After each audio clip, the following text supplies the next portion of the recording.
Hi Internet. So my name is Z. This is my first vlog I have ever done. So I'm pretty excited. Basically, the idea behind this vlog is for me to talk about what I cook. Over the summer, what I did was I cooked one thing every day. Now I did not vlog to document this because I was on the internet this morning procrastinating my homework, and I decided that I wanted to vlog, so I started today. First off, let's start with my cookbooks. This is a MasterChef cookbook. I cannot tell if you can really see that. MasterChef. I went through a phase where I was in love with this show. I've only actually used it a couple of times. A lot of the stuff in here has meat, and I'm vegetarian. So I've only really done a couple of stuff from here, but one of the things that's sort of become like my specialty thing that people say, oh, you should make that for my birthday, and I entered in competitions and won 3rd place, is the creme brulee, which I cannot seem to find in here currently. But I made creme brulee, and I love it. It's delicious. It's wonderful and delicious, and it's not actually all that hard. It just has a fancy name. So if you're interested in cooking, make creme brulee, because everybody will love it, and you will love it, and you get to use like a flame spewer thing. We have a slow cooker recipe. This is my mother's. I'm probably going to use this more often as the school year gets more and more difficult, and I'll probably prepare stuff the night before and then put it in the slow cooker in the morning and then come back and eat dinner after school, and it's going to be wonderful, and I enjoy eating. Next, this is the perfect bite. So this is one that I will probably use quite often whenever I want to do something really fancy. There is the Taste of Home cookbook. My parents also got me this. I also went through a phase where I really liked getting the Taste of Home magazines. I have a couple of those also upstairs.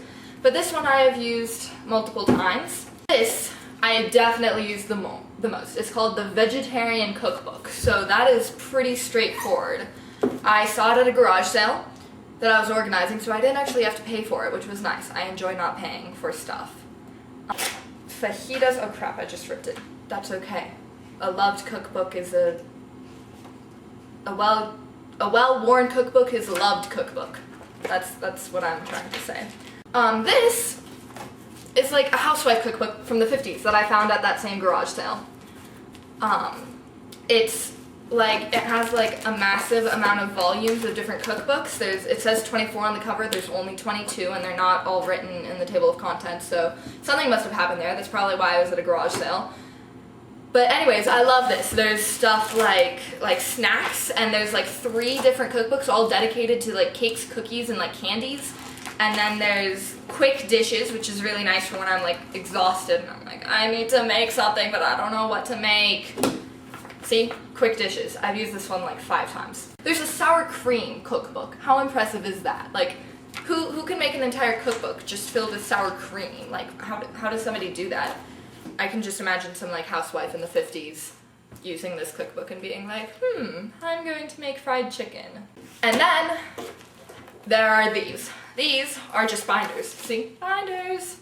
They're like 1-inch binders.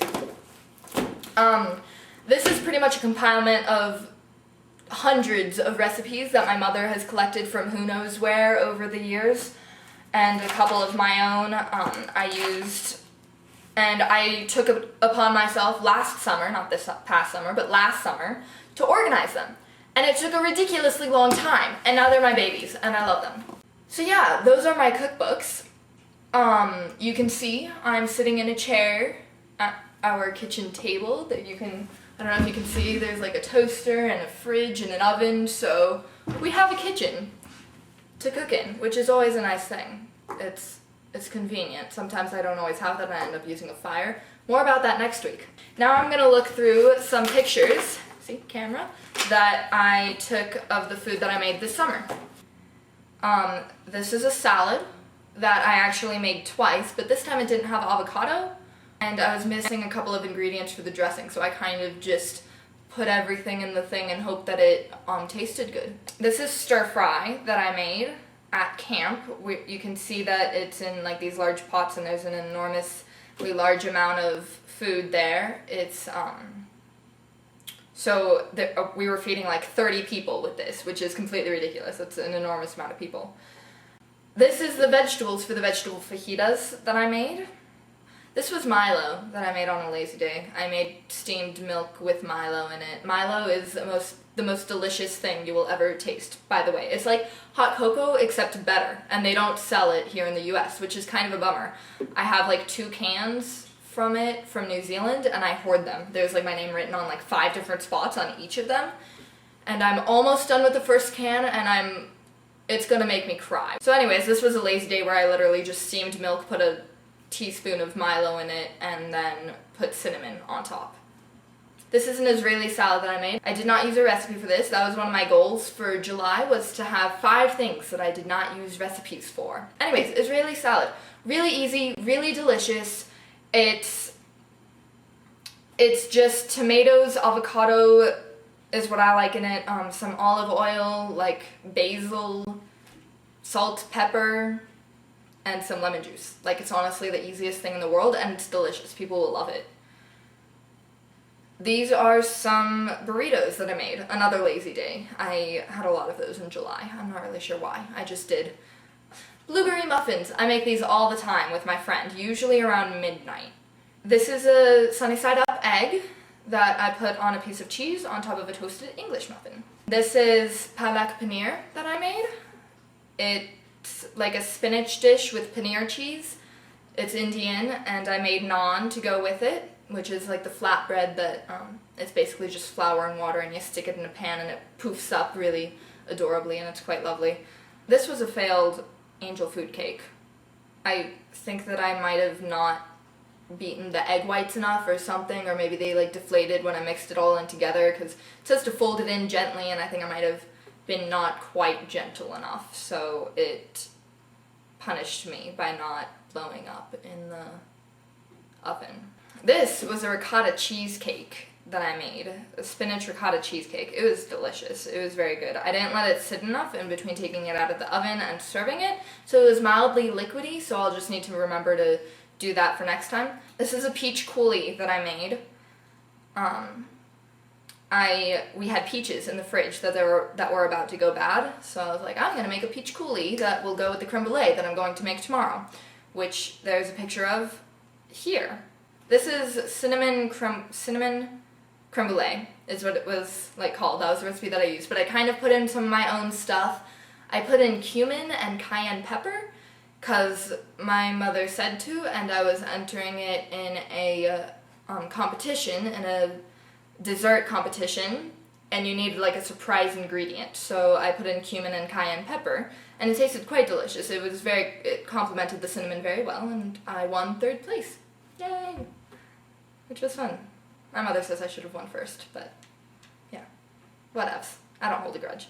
This was me decorating my little sister's birthday cake. She wanted a smiley face, so I made frosting. My mom made the cake, but I made the frosting, and I dyed it bright yellow, and then we put some black frosting on it and googly eyes to make it into a smiley face. And it ended up with a weird chin, and it was a very angry looking smiley face. These are Girl Scout cookies. So, something that you should know. I'm in Girl Scouts, but it's not a lame Girl Scout troop where all we do is sit around and do crafts and get badges for that. We're a cool Girl Scout troop. We do stuff like hiking and camping and going to New Zealand. I got this, in New Zealand, with my Girl Scout troop. And we're going to Peru, so, like, we're freaking awesome, so don't judge. Anyways, my friend, she's gluten-free, and she sells, like, 1,000 Girl Scout cookie boxes every single year, and she's crazy, and I don't know how she does it, but anyways, she can't actually eat the cookies. So, one of the things that I decided would be, like, my summer project, would be part of the summer project, was to make gluten-free Girl Scout cookies. So, I did that, and these ones are not gluten-free. I made cookies, and I was like, oh, I'm making gluten-free Girl Scout cookies, and I was cleaning up and putting the flour away, and then I realized that I used wheat flour in my gluten-free Girl Scout cookies. Then I had to kind of restart the next day, which I did, and these ones are the actual gluten-free Girl Scout cookies.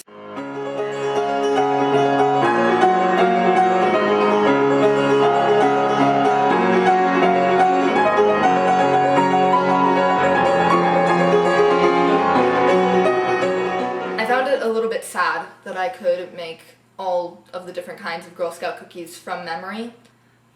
This is raspberry creme brulee. Like I said, I'm in love with creme brulee, but since I was making new stuff this summer, I had to figure out something else to do. So I experimented with all my creme brulee. So like I said, I made cinnamon creme brulee, and this time I made raspberry creme brulee. These are crepes that I made. I made them for a massive amount of people. It was actually only 10 people, but 20 crepes with one person and 4 pans is actually a lot of crepes, whether you realize it or not. And then everybody only got like 2 crepes, and I was like, I made like 20 crepes, and people were like, there's 10 of us, and I was like, oh, shoot, should have made more crepes. I made a salsa. This was another lazy day, but I had crackers, and I was like, I want to eat salsa with my crackers, even though that's not super orthodox. It was delicious. This is that mushroom lasagna that I was talking to you about. I decided to make a mass amount of lasagna that I could cut up, put in Tupperware boxes, and put in the freezer for me to have for lunch on days when we didn't have leftovers from dinner. Oh dear God, I don't know what that is. Oh! Kidding, I do know what that is. This is a tunnel cake that I made. It was like a raspberry tunnel cake. So basically what you did is you made an angel food cake, not an angel food cake, but you used a tube pan, which is where I'm getting confused there, see, huh? And you made like a chocolate cake in a tube pan, and then you cut off the top of the cake, and you cut out, and then you like scooped out the insides, and then you cut up the insides and put them in with like whipping cream and yogurt, or not yogurt, and pudding, and raspberries, and mashed up raspberries, and then you stuck it all in there. That looks disgusting. Oh, that's pesto sauce. Huh. It looks a little bit like turds. Not turds. I don't know what it looks like. The lighting was bad. I'm just gonna go with that. The lighting was bad when I took the picture. Oh, there, that picture's better. Okay. So this is like a pesto sauce that I made to go on top of pasta. It also went with bell peppers, charred peppers, that you like take the skin off and then you cut it all up, and it's very slimy. And then I made pasta shells. So part of what I do is I try to make a lot of gluten-free stuff. That's not always how it works out, but a lot of the pasta that you saw in those past pictures, a lot of those pastas were gluten-free. Because my mom is gluten-free, and like I said, my friend is gluten-free. So I was making ricotta and spinach-filled shells to bring to a potluck, and some of them needed to be gluten-free. And for some reason, they don't make jumbo-size gluten-free shells, which I think is lame. If anybody who can do anything about that watches this ever, fix it. Make gluten-free jumbo shells. So I kind of just had to go with a sort of cannelloni type of thing, which they don't make cannellonis either that are gluten-free. But what I did for that was I used lasagna noodles, and I cut them into thirds, so you can see that. I cut them into thirds and wrapped the filling around them and then stuck them in the tomato sauce. And that's it. My plan is, once a week, to make a meal. Not a meal necessarily, to make some sort of food. Once a week. So I will be posting that. Any ideas for what you think I should make? It can be absolutely anything. Just make sure that it's vegetarian or not. I can work around it. In fact, if you are a vegetarian and there's some meat dish that you used to love, post it and I will try and make it vegetarian. Do it. We'll have fun. We'll experiment and it'll work. Thank you for watching, everybody.